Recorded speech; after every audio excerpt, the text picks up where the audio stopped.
Hello guys, आप लोगों का स्वागत है मेरे यूट्यूब चैनल पे। आज मैं सुनाने वाली हूँ लालची बिल्ली की कहानी। एक समय की बात है, एक गांव में एक आदमी रहता था।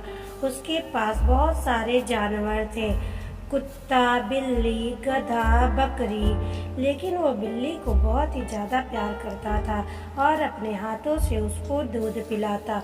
लेकिन बिल्ली बहुत ही लालची और दुष्ट थी।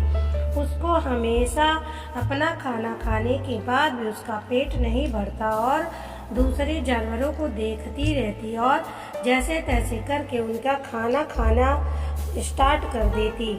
एक दिन बिल्ली तोते का खाना खाती है। तब तोता कहता है कि तुम कितनी दुष्ट और लालची हो, अपना तो खाती हो और मेरा भी खा जाती हो। कम खाया करो, नहीं तो एक दिन मोटी हो जाओगी और मर जाओगी खा खा के।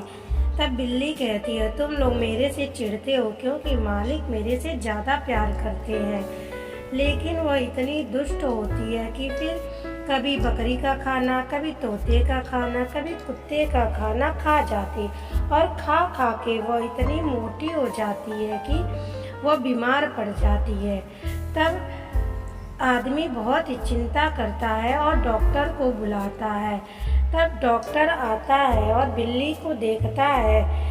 किसान बोलता है कि क्या हुआ, देख लीजिए बिल्ली को। तभी उसकी बीवी आती है, कहती है कि ये बहुत ही लालची है और मुझे तो ऐसा लगता है कि यह दूसरे का भी खाना खा जाती है, इसीलिए इतनी मोटी हो गई है और बीमार पड़ गई है। डॉक्टर बिल्ली को चेक करते और कहते हैं, हाँ, ये खाना खाने की वजह से मोटी हो गई है, इसको कम खाना खिलाइए और इसका ध्यान रखिए। अब बिल्ली बहुत ही शर्मिंदा होती है और मालिक कहता है, मैं तो तुमसे इतना प्यार करता हूँ, लेकिन तुम ऐसा क्यों करती हो?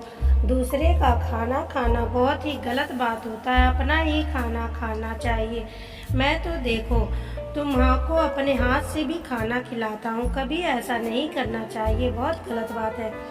तब उसकी बीवी कहती है, आपने ही इसको सर पे चढ़ा रखा है, दूसरे जानवरों का भी खाना खाती है और खुद का भी, इसीलिए इतनी मोटी हो गई। अब बिल्ली को बहुत ही ज़्यादा शर्मिंदा होती है। अब किसान भी बहुत ज़्यादा दुखी हो जाता है और उसको अपनी गलती का एहसास होता है। अब किसान जा कर के बाहर खाट पे बैठ जाता है। तब बिल्ली आके उसके पैरों के पास बैठती है और कहती है कि मालिक, मुझे माफ़ कर दीजिए, अब मैं कभी भी ऐसा नहीं करूँगा और कभी किसी का खाना नहीं खाऊंगी। अब किसान दूसरे जानवरों को भी अपने हाथ से खाना खिलाने लगता है और सब हंसी खुशी साथ में मिलकर रहने लगते हैं। अगर ये कहानी आपको अच्छी लगी हो तो लाइक, सब्सक्राइब और शेयर करें। धन्यवाद।